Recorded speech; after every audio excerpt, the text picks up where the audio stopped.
Napakalakas ng ulan ngayong hapon. Idol, Sabado, nabasa tayo. Pero inuwi na natin yung mga ibang gagawin natin ng sapatos. Yan, may overtime na naman tayo ngayon.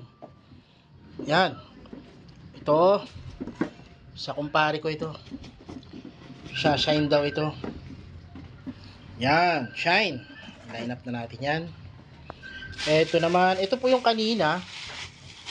Hindi natin natapos na gawin. Ito, parang alamat na sapatos na ito. Pero kailangan maibalik natin to sa dati niyang alindog. Ayan, tignan nyo mabuti ha. Parang nahukay na sa baul, pero ibabalik natin sa alindog yan. Yan ha. Pero original po ito. Leather po yan. So nanghihinayang yung may-ari. So sa mga gustong makatipid, pag may mga pampasok po kayo na pwede pa, ay ibigay nyo po sa akin yan. Ang wasak na sapatos ay magagawan pa natin ng paraan.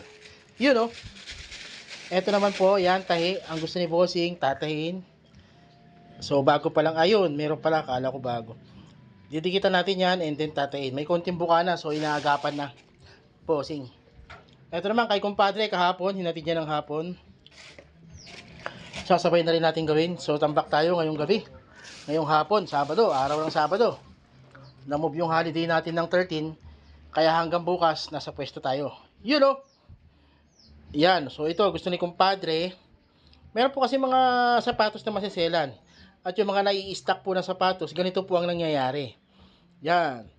Minsan, nakakaroon po ng buka. Pero pag may pagkakataon na pwede siyang tayin, pero pag ganyan, na parang matigas na siya, ay mas mainam po na ididikit na lang po natin. Kasi may times na baka bumitak pa po dahil po sa tagal na i-stock. Ayan, so yan, dikit. Isasabay ko na rin linisin yung sapatos ni Harry at ni Prince. Yan. At yun nga po pala sa mga solid followers natin.